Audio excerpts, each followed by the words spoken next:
ಈಗ ಮಾಜಿ ಪ್ರಧಾನಿ ದೇವೇಗೌಡ ಅವರ ಪತ್ನಿ ಚೆನ್ನಮ್ಮ ಅವರ ಪಾರ್ಥಿವ ಶರೀರವನ್ನು ಈಗಾಗಲೇ ಹೊಳೆನರಸೀಪುರದ ರೇವಣ್ಣ ನಿವಾಸದಿಂದ ವಿವಿಧ ದೇವಸ್ಥಾನಗಳು ಜೊತೆಗೆ ಪಡುವಲಹಿಪ್ಪೆಯ ಹಳೆಯ ಮನೆಗೆ ಕೊಂಡೊಯ್ದು ಪೂಜೆ ಕೂಡ ಸಲ್ಲಿಸಲಾಗುತ್ತೆ ಅಂತ ಹೇಳಿ ನಿನ್ನೆಷ್ಟೇ ಕುಮಾರಸ್ವಾಮಿ ಅವರು ಒಂದು ಮಾಹಿತಿ ಕೂಡ ಕೊಟ್ಟಿದ್ರು.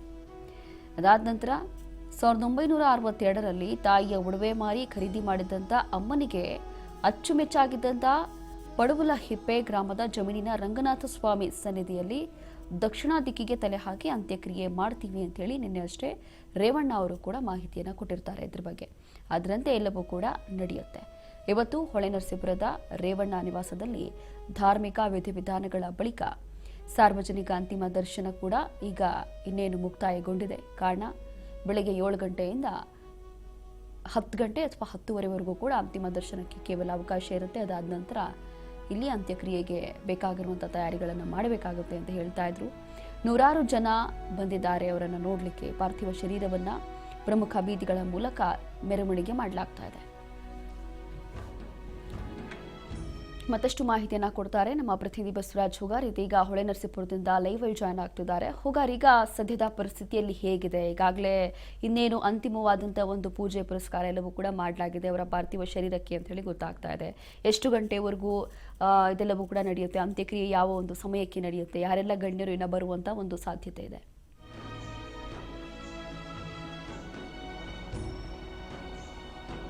ರೋಶಿನಿ, ಚೆನ್ನಮ್ಮ ಅವರ ಒಂದು ಪಾರ್ಥಿವ ಶರೀರಕ್ಕೆ ಅಂತಿಮ ವಿಧಿವಿಧಾನ ರೇವಣ್ಣ ಅವರ ಮನೆಯಲ್ಲಿ ಕೂಡ ನಡೀತಾ ಇದೆ. ಏನೆಲ್ಲ ಒಕ್ಕಲಿಗ ಸಂಪ್ರದಾಯದಂತೆ ಏನೆಲ್ಲ ಒಂದು ವಿಧಿವಿಧಾನ ನಡೀಬೇಕು ಅವೆಲ್ಲ ಪೂಜಾ ಕಾರ್ಯಗಳು ಕೂಡ ನಡೀತಾ ಇದ್ದಾವೆ. ಇನ್ನೇನು ಕೆಲವೇ ಕ್ಷಣಗಳಲ್ಲಿ ರೇವಣ್ಣ ಅವರ ನಿವಾಸದಿಂದ ಮಾವಿನಕೆರೆಯ ರಂಗನಾಥ ಸ್ವಾಮಿಯ ತಪ್ಪಲಿನ ಬೆಟ್ಟದಲ್ಲಿ ಕೂಡ ಅಲ್ಲಿ ಕೂಡ ಅಂತ್ಯಕ್ರಿಯೆ ಕೂಡ ವ್ಯವಸ್ಥೆ ಮಾಡಲಾಗಿದೆ.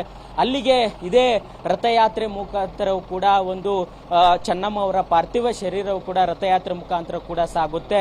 ಈಗಾಗಲೇ ರಥಯಾತ್ರೆ ಕೂಡ ಸಿದ್ಧತೆ ಅಲ್ಲಿ ಇರತಕ್ಕಂಥದ್ದು. ಪ್ರಮುಖವಾಗಿ ಈ ಒಂದು ಅಂತಿಮ ದರ್ಶನಕ್ಕಾಗಿ ಸಾರ್ವಜನಿಕರಿಗೂ ಕೂಡ ಅವಕಾಶ ಮಾಡಿಕೊಡಲಾಗಿತ್ತು.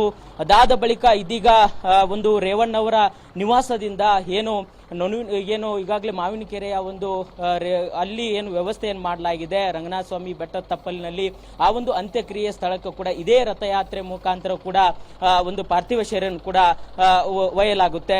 ಪ್ರಮುಖವಾಗಿ ಈಗಾಗಲೇ ಅಂತಿಮ ದರ್ಶನವನ್ನು ಪಡೆದುಕೊಳ್ಳಿಕ್ಕೆ ಸಾಕಷ್ಟು ಜನಸಂಖ್ಯೆಯಲ್ಲಿ ಕೂಡ ರೇವಣ್ಣ ಅವರ ನಿವಾಸದ ಮುಂದೆ ಕೂಡ ಬಂದಿರತಕ್ಕಂಥದ್ದು. ಈಗಾಗಲೇ ಸಾರ್ವಜನಿಕ ಅಂತಿಮ ದರ್ಶನವನ್ನು ಕೂಡ ಇಲ್ಲಿ ಮುಕ್ತಾಯಗೊಳಿಸಿದ್ದಾರೆ. ಅಂತಿಮ ವಿಧಿವಿಧಾನ ಕೂಡ ನಿವಾಸದಲ್ಲಿ ಕೂಡ ನಡೀತಾ ಇದೆ. ಈಗಾಗಲೇ ಆ ಒಂದು ಅಂತಿಮ ವಿಧಿವಿಧಾನದ ನಿವಾಸ ಏನು ನಡೀತಾ ಇದೆ ಅಲ್ಲಿ ದೇವೇಗೌಡರಾಗಿರ್ಬೋದು, ಕುಮಾರಸ್ವಾಮಿ ಅವರಾಗಿರ್ಬೋದು, ನಿಖಿಲ್ ಕುಮಾರಸ್ವಾಮಿ ಅವರು ಎಲ್ಲರೂ ಕೂಡ ಕುಟುಂಬಸ್ಥರು, ಅಂದ್ರೆ ದೇವೇಗೌಡರು, ಕುಮಾರಸ್ವಾಮಿ ಅವರ ಕುಟುಂಬಸ್ಥರು ಎಲ್ಲರೂ ಕೂಡ ಆ ಒಂದು ವಿಧಿವಿಧಾನದಲ್ಲಿ ಕೂಡ ಭಾಗಿಯಾಗಿದ್ದಾರೆ. ಈ ಎಲ್ಲ ಪೂಜಾ ಕಾರ್ಯಗಳಾದ ಬಳಿಕ ಇಲ್ಲಿಂದ ರಂಗನಾಥ ಸ್ವಾಮಿಯ ತಪ್ಪಲಿನ ಬೆಟ್ಟಲಿನಲ್ಲಿ ಏನು ಅಲ್ಲಿ ಅಂತ್ಯಕ್ರಿಯೆಗೆ ಏನು ವ್ಯವಸ್ಥೆ ಮಾಡಲಾಗಿದೆ ಅಲ್ಲಿಯೂ ಕೊಂಡೊಯ್ತಾರೆ. ಈಗಾಗಲೇ ಜನರು ಸಾಕಷ್ಟು ಸಂಖ್ಯೆಯಲ್ಲಿ, ನೂರಾರು ಸಂಖ್ಯೆಯಲ್ಲಿ ಕೂಡ ಜನರು ಆ ಒಂದು ಚೆನ್ನಮ್ಮ ಅವರ ಅಂತಿಮ ಯಾತ್ರೆಯನ್ನು ಕಣ್ತುಂಬಿಕೊಳ್ಬೇಕು ಅನ್ನುವಂತ ನಿಟ್ಟಿನಲ್ಲಿ ಬಂದಿದ್ದಾರೆ. ನಾನು ಕೆಲವೊಂದಿಷ್ಟು ಜನರು ಕೂಡ ಮಾತನಾಡಿಸುವಂತ ಪ್ರಯತ್ನ ಮಾಡ್ತೀನಿ. ಅಮ್ಮ, ಚೆನ್ನಮ್ಮ ಅವರ ಅಂತಿಮವಾಗಿರ್ತಕ್ಕಂಥ ದರ್ಶನ ಮಾಡ್ಲಿಕ್ಕೆ ಬಂದಿದ್ದೀರಿ, ಏನ್ ಹೇಳ್ತೀರಿ?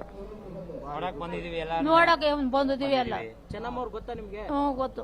ಮಾತಾಡಿಸ್ತಿದ್ರಾ ಇಲ್ಲೆಲ್ಲ? ಏನಂತೀರಂడి? ಮಾತಾಡಿಸ್ತಿದ್ವಿ. ನಮಗೆ ಸಂಬಂಧಿಕರಾಗ್ಬೇಕು, ಅವ್ರ ದರ್ಶನ ಮಾಡಕ್ ಬಂದಿದ್ವಿ. ಏನಂತೀರಿ ಈಗ? ಚೆನ್ನಮ್ಮ ಅವ್ರು ಇಲ್ಲ ನಮ್ಮ ಜೊತೆ. ತುಂಬಾ ನಮ್ಮ ಹಾಸನ ಜಿಲ್ಲೆಗೆ ತುಂಬಾ ನಷ್ಟ ಆಗಿದೆ.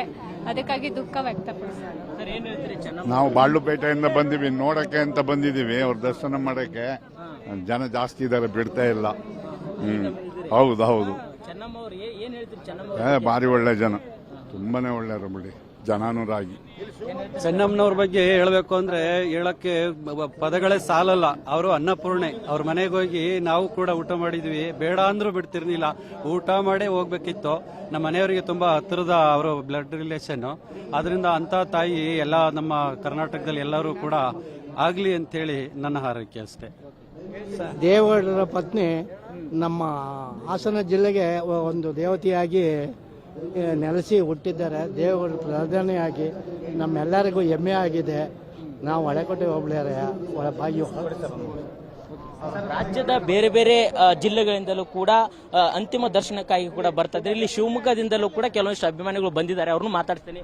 ಸರ್, ಎಲ್ಲಿಂದ ಬಂದಿದ್ದೀರಿ? ನಾವು ಶಿವಮೊಗ್ಗ ಗ್ರಾಮಾಂತರದಿಂದ ಬಂದಿದ್ದೀವಿ. ಶಾರದಾ ಪೂರ್ನಾಯಕ್ ಅವರು MLA ಇದಾರಲ್ಲ, ಅವ್ರ ಫಾಲೋವರ್ಸು.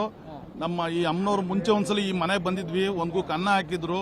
ಅವ್ರ ಅಂತಿಮ ದರ್ಶನ ತಗೊಂಡು ಅವ್ರ ಆಶೀರ್ವಾದ ಮತ್ತೊಮ್ಮೆ ತೊಗೊಳೋಣ ಅಂತೇಳಿ ಅವ್ರ ಅಂತಿಮ ದರ್ಶನಕ್ಕೆ ಬೆಳಗ್ಗಿನ ಜಾವದಿಂದ ಇಲ್ಲೇ ಕಾಯ್ತಾ ಇದೀವಿ. ಸರ್, ಚೆನ್ನಮ್ಮ ಅನ್ನೋದಕ್ಕೂ ಎಲ್ಲರಿಗೂ ಪ್ರತಿಭಾನು ಅಷ್ಟೊಂದು ಅನುಕಂಪ ದುಃಖ, ಅದರಿಂದ ಪ್ರತಿಯೊಂದು ಇಷ್ಟೊಂದು ಜನ ಸೇರಿದ್ದಾರೆ. ನಮ್ಮ ಹೊಳೆನರಸೀಪುರದಲ್ಲಿ ಬಡ ಸ್ಥಿತಿಯಲ್ಲಿ ಹುಟ್ಟಿ ಮತ್ತೆ ಈ ಮಕ್ಕಳೆಲ್ಲ ಬೆಳೆದು ಜನ ಸಹಕಾರಕ್ಕೂ ಎಲ್ಲರಿಗೆ ಅನ್ನ ಹಾಕಿದ್ದು ಜೀವಿ, ಅದಕ್ಕೆ ನೋಡೋಕ್ಕೋಸ್ಕರ ಎಲ್ಲ ಬಂದಿದ್ದೀವಿ ಸ್ವಾಮಿ. ಅದಕ್ಕೋಸ್ಕರ ನಾವು ನೋಡಕ್ಕೆ ಅಂತ ಬಂದಿದ್ದೀವಿ ಸರ್. ನಾವು ಇಷ್ಟು ದಿವಸ ನೋಡಿರ್ಲಿಲ್ಲ, ಇವಾಗ ನೋಡೋಣ ಅಂತ ಆಸ್ಪತ್ರೆಗೆ ಹೋಗಕ್ಕೆ ಇದು, ಅದರಿಂದ ಇಲ್ಲಿ ಬಂದಿದ್ದೀವಿ ಸ್ವಾಮಿ ನೋಡಕ್ಕೆ ಅಂತ. ನಾವು ಇವಾಗ 5 ವರ್ಷ 6 ವರ್ಷದಿಂದ ನೋಡ್ತಿದ್ದೀವಿ ಸರ್, ಮುಂಚೆಗೆಲ್ಲ ಗೊತ್ತಿಲ್ಲ. ನಾವು ಅವ್ರನ್ನ ನೋಡಕ್ಕೆ ಅಂತ ಬಿಡ್ಲಿಲ್ಲ, ಅದಕ್ಕೆ ನೋಡ್ಕೊಂಡೆ ಹೋಗೋಣ ಅನ್ಬಿಟ್ಟು ನಿಂತಿದ್ದೀವಿ ಇಲ್ಲೇನೆ. ಅವ್ರು ನೋಡ್ಬೇಕು ಅಂತಾನೆ ಬಂದಿದ್ದೀವಿ. ಅನ್ನಪೂರ್ಣೇಶ್ವರಿ ನಮ್ಮ ಸದ್ಯ ಬಿಟ್ರೆ ಅವ್ರ ತಾಯಿ ನಮ್ಮವ್ ನೋಡ್ಕೊಂಡು ಹೋಗ್ತೀವಿ. ಅಲ್ಲ ನಮ್ಮನ್ನ ಎಲ್ಲಿ ಬಿಡ್ತಾರ ಸರ್, ಇಲ್ಲಿ ಬಿಡಲ್ಲ.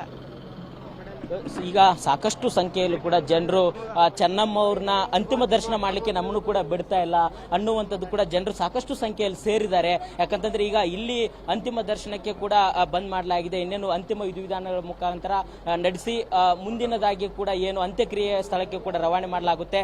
ಈಗಾಗಲೇ ಕೆಲವೊಂದು ಜನರು ಇನ್ನೂ ಕೂಡ ಮಾತನಾಡಲಿಕ್ಕಿದ್ದಾರೆ. ಸರ್, ನಾವು ಶಿವಮೊಗ್ಗ ಗ್ರಾಮಾಂತರದಿಂದ ಬಂದಿದ್ದೇವೆ. ಚೆನ್ನಮ್ಮಾಜಿಯವರು ಅನ್ನಪೂರ್ಣೇಶ್ವರ, ಶಾಖದ ಅನ್ನಪೂರ್ಣೇಶ್ವರು ಚೆನ್ನಮ್ಮನವರಿಂದನೇ ದೇವೇಗೌಡರಿ ಮಟ್ಟಕ್ಕೆ ಬರೆದಿದ್ದಾರೆ. ಅವ್ರ ಕುಟುಂಬ ಬಹಳ ಚೆನ್ನಾಗಿ ಸಾಕಿದ್ದಾರೆ ಅಂದ್ರೆ ಚೆನ್ನಮ್ಮನೇ ಕಾರಣ. ಅದಕ್ಕೆ ಯಾರೇ ಬಂದರೂ ಕೂಡ ಉಪವಾಸ ಕಳೆದ ಹಾಗೆ, ಮನೆಗೆ ಬಂದರೆ ಆತಿಥ್ಯ ಮಾಡಿ, ಯಾವ ಜಿಲ್ಲೆಯವರು ಯಾವ ಪಕ್ಷದವರು ಯಾವ್ದು ನೋಡಿದ ಹಾಗೆ ಕೆಲಸ ಮಾಡೋದ ಚೆನ್ನಮ್ಮನ ಅಂತಿಮ ವರ್ಷಕ್ಕೆ ಬಂದಿದ್ದೀವಿ. ಅವ್ರು ಸತ್ತಿರೋದು ನಮಗೆಲ್ಲ ಬಹಳ ದುಃಖ ಇದೆ. ಇಡೀ ನಮ್ಮ ಶಿವಮೊಗ್ಗ ಗ್ರಾಮಾಂತರ ಕ್ಷೇತ್ರದ MLA ಇಂದ ಹಿಡಿದು ಎಲ್ಲ ಅಪಾರ ಅಭಿಮಾನಿಗಳು ಕಾರ್ಯಕರ್ತರು ಇಲ್ಲಿ ಬಂದಿದ್ದೀವಿ. ಅವರ ದರ್ಶನಕ್ಕೆ ಕಾಯ್ತಾ ಇದ್ದೀವಿ.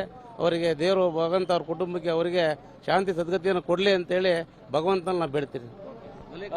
ರೋಶಿನಿ, ಈಗಾಗಲೇ ಸಾಕಷ್ಟು ಸಂಖ್ಯೆಯಲ್ಲೂ ಕೂಡ ಚೆನ್ನಮ್ಮ ಅವರ ಅಂತಿಮ ದರ್ಶನವನ್ನು ಪಡೆದುಕೊಳ್ಬೇಕು ಅನ್ನುವಂಥ ಕಾತುರದಿಂದ ಕೂಡ ಕಾಯ್ತಾ ಇದ್ದಾರೆ. ಇನ್ನೇನು ಕೆಲವೇ ಕ್ಷಣಗಳಲ್ಲಿ ರೇವಣ್ಣವರ ನಿವಾಸದಿಂದಲೂ ಕೂಡ ಏನು ಮಾವಿನಕೆರೆಯ ರಂಗನಾಥ ಸ್ವಾಮಿ ಬೆಟ್ಟದ ತಪ್ಪಲಿನಲ್ಲಿ ಅಂತ್ಯಕ್ರಿಯೆಗೆ ಏನು ಎಲ್ಲ ಸಿದ್ಧತೆ ಮಾಡಿಕೊಳ್ಳಲಾಗ್ತಾ ಇದೆ. ಅಲ್ಲಿಗೆ ರಥಯಾತ್ರೆ ಮುಖಾಂತರ ಕೂಡ ಪಾರ್ಥಿವ ಶರೀರ ಕೂಡ ಹೋಗುತ್ತೆ. ರೋಶಿನಿ, ಥ್ಯಾಂಕ್ ಯು ಹೋಗಾರ್ ನಿಮ್ಮೆಲ್ಲ ಮಾಹಿತಿಗಾಗಿ.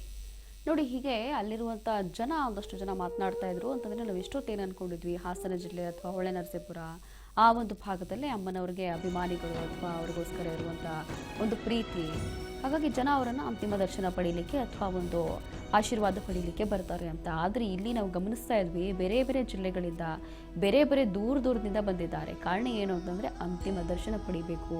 ಅವರು ಕೇವಲ ದೇವೇಗೌಡರ ಕುಟುಂಬಕ್ಕೆ ಮಾತ್ರ ತಾಯಿ ಆಗಿರಲಿಲ್ಲ, ಎಲ್ಲರಿಗೂ ಕೂಡ ತಾಯಿ ಆಗಿದ್ರು ಅನ್ನೋಂಥದ್ದು ಕೂಡ ಇಲ್ಲಿರುವಂಥ ಜನ.